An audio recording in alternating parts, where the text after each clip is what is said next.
the next story we have is from Nebraska. So can I have both Nikki and Lexi come up here? I'm not Nikki. Come on, Kelly. I come on next. Putting you on the spot. Even late for dinner? Yeah.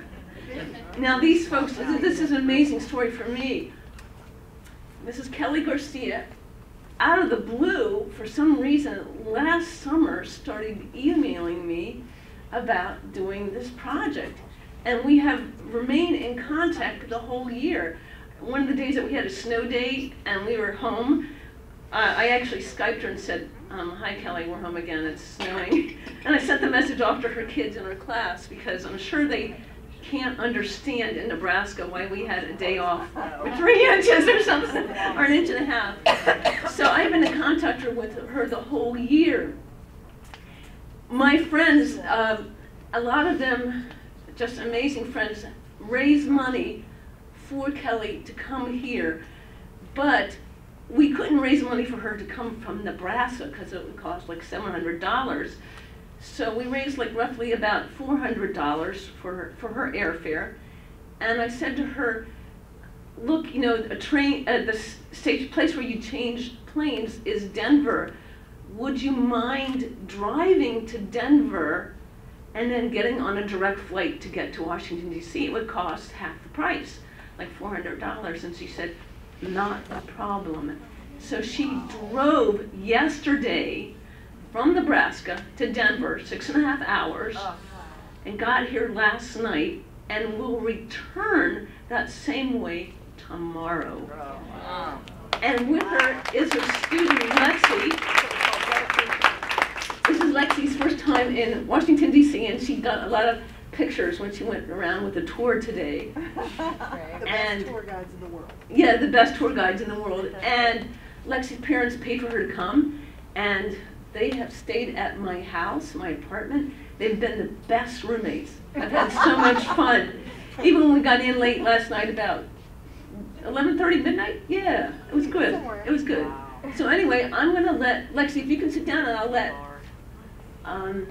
Kelly do the first film, but we will show, she's gonna talk about sod houses in Nebraska, and we're gonna show you some pictures. Can you guys hear me okay without that? Use the mic. Go ahead and use, yeah, the mic's best. You're right, he is a troublemaker. Yeah. It's kind of small. And we just met him tonight. I know, it happens.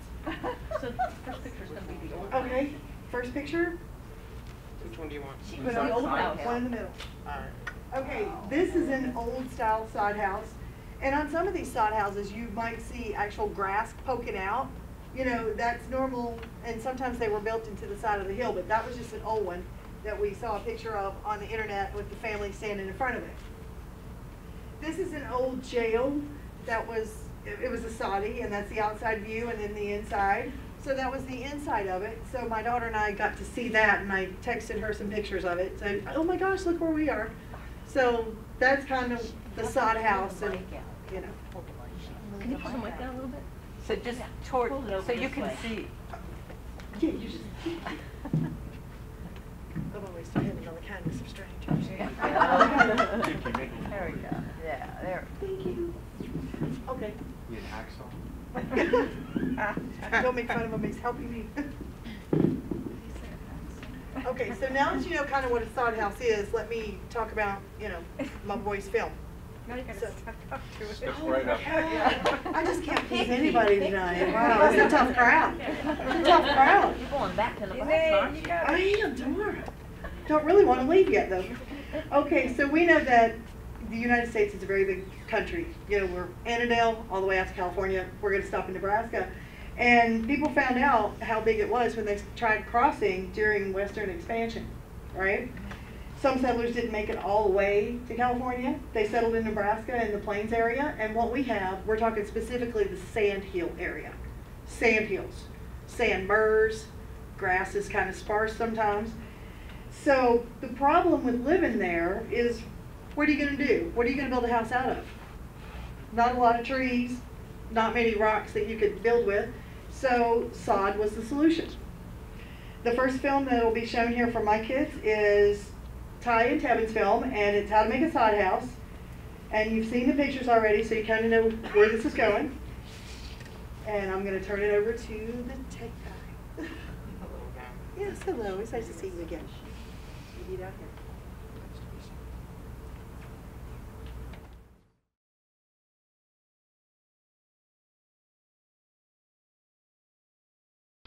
Hi, I'm Ty. And I'm Tevin. Today we're going to teach you how to make a mud brick house.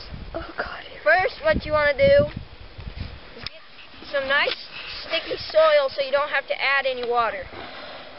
Then you're going to want to add some straw to the soil so it'll stay compact.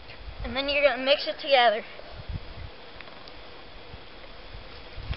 Once you're done mixing, you're going to want to take some molds and pack the dirt into them. As you can see, we've already made some.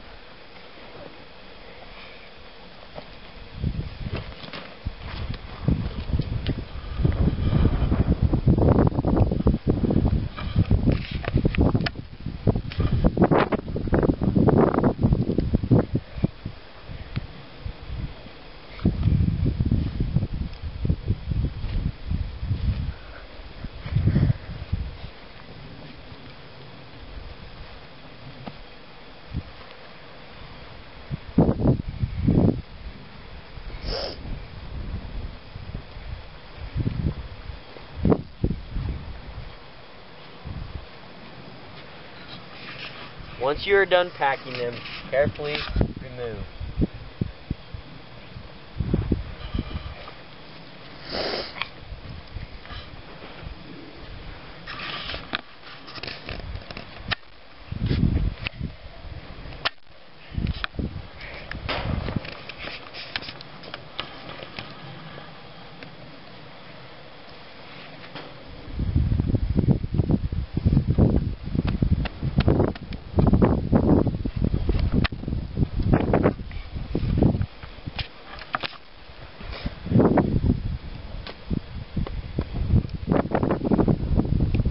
Gently press together to seal them together.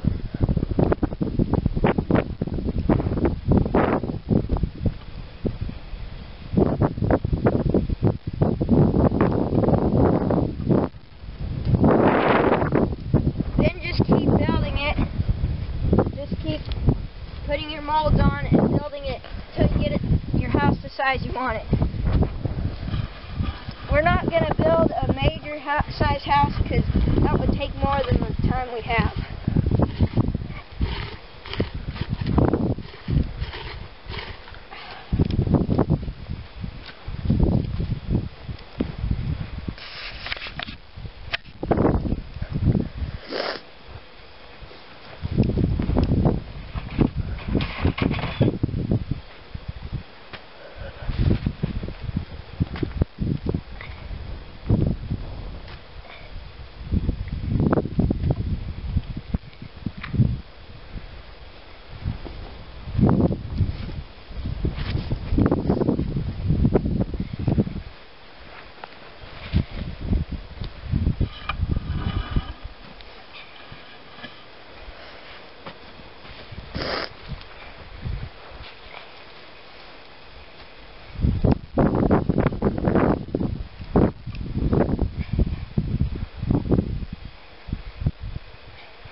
What you're going to want to do is smash them together so no rain and snow or any of the weather gets in.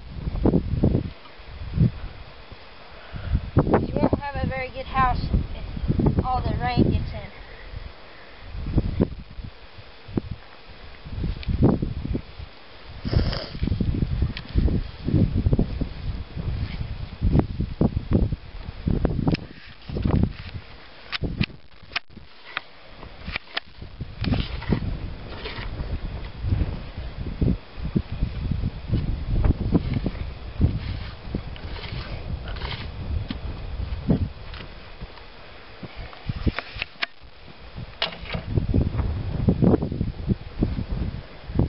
we got our dirt out of the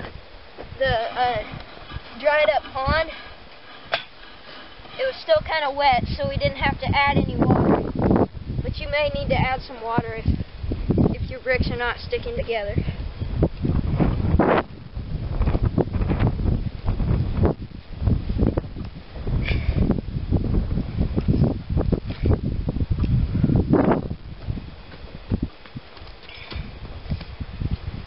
You can make your molds out of anything. It doesn't have to be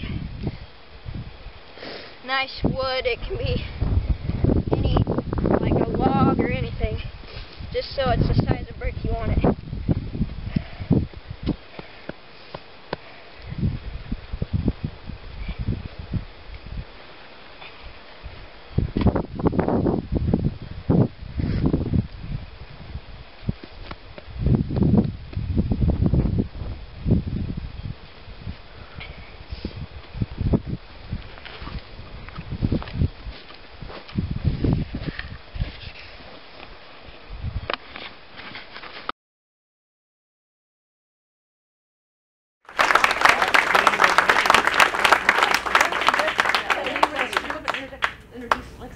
Okay, now you notice how the boys were dressed, right?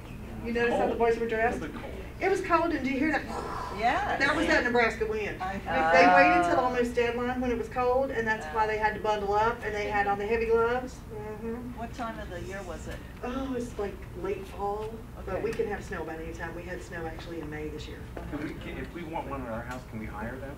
Yeah, I wouldn't, but they're real good for comic relief. They're real good. Now you can see what 7th grade year was like for me with them. Okay, now my other student, Lacey Rice, she was also in that 7th grade world history class, and her film deals with homesteading, not side house building per se, but homesteading, land grabbing, and cattle companies. So I'm going to let her introduce hers.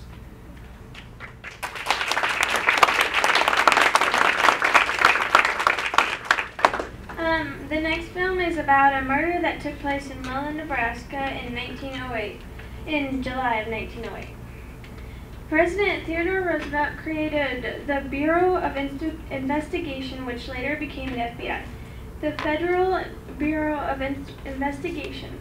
One of the first cases of that the investigation was the disappearance and murder in Mullen. I'm interviewing Mr. Frank Harding, who knows a lot about this story.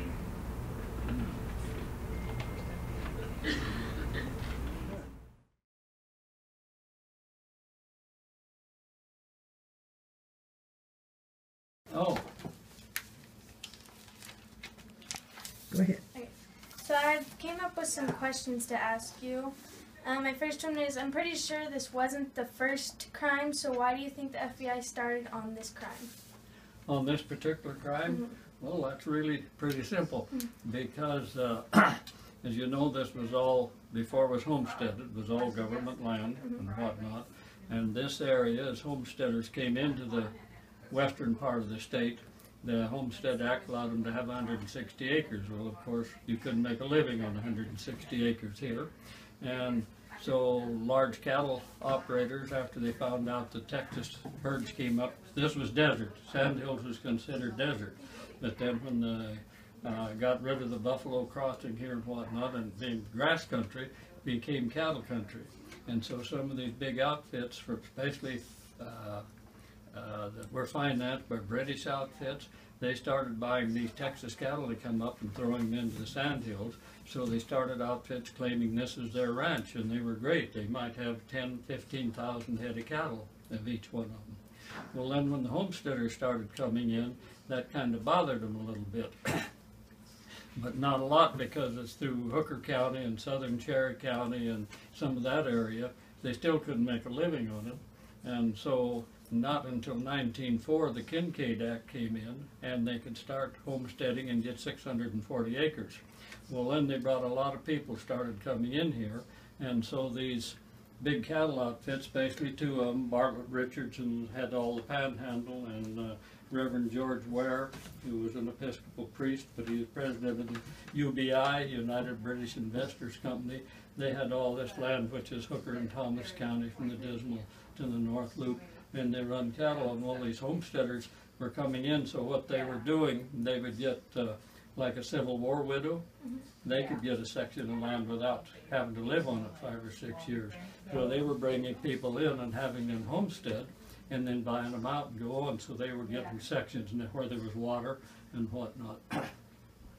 Well, this went all right, but then the homesteader, then they were keeping them out. They had armed men, they wouldn't let them come in, they were doing this.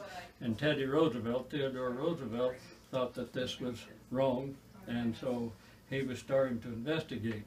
Well, on this murder thing that you have, this Hamilton came in, and what he was doing was spotting places out in the middle of these big ranches that nobody owned the land, so he'd find a homesteader and bring him in and show them where to go.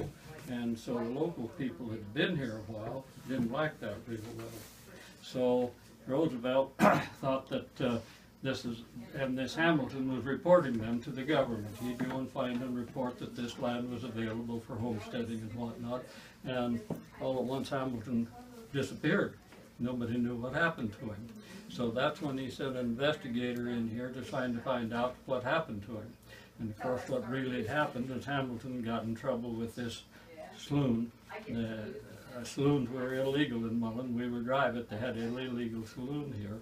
And Hamilton was going to report him to the authorities and get him closed down. And McBride was, that owned the saloon, kind of thought, the report was that he offered $1,000 to anybody that would kill him. Well, they didn't know they did, but anyway, if you read the story of the murder, that is what happened. They went in there and they did kill a guy and all that stuff. But the investigator that Roosevelt had in here, when he got to visiting with Clevenger and they found this was killed, they assumed that the UBI Cattle Company, because these guys were employees of them, had it done. And so that's, he sent it in there, and they just started in 1980, formed this, and they called it the Bureau of Investigation, and then later it got named Federal Bureau of Investigation.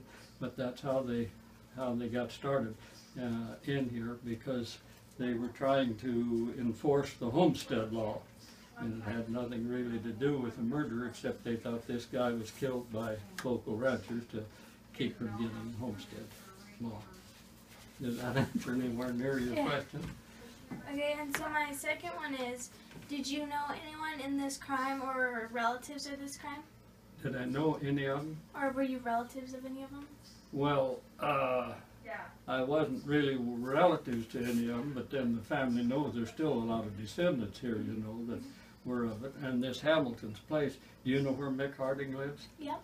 That was my grandfather. He came here in the 1880s when this was unorganized territory, before the county or anything. So he was one of them that was a little unhappy when he was running cattle from here clear to Dismal too, and with no homesteaders. And this Hamilton's wife, he married the widow of a Civil War veteran, and they had a son, Earl, and Earl Sanford was given because he was a minor orphan son of a Civil War veteran. So he got a section of land, and that was just next to where Mick Harding lives. About a half mile west of him is where that Hamilton land was. So it was right close to my grandfather's place. And my grandfather was one of the suspects that maybe was having him killed, because they did not like Hamilton. He was a very disliked gentleman. And that's the reason it was very strange. I'm working now on this George Ware that had the UBI Cattle Company here. They had a history of him. Came from South Dakota, he had cleaned up in Deadwood a little bit, and then he came down here and was head of this cattle company. He was also an Episcopal priest, church, and so I don't know that that's just how they happened. They were trying to break up these big cattle companies, and Barbara Richards and Reverend Ware both were sent to federal prison because of these charges. So they really thought they had something to do with it. And when they had the trial and the jury didn't find him guilty, all the evidence showed that he was guilty, and they almost admitted, Clevenger admitted it. The jury was in session a very short time and said there was reasonable doubt and found him innocent.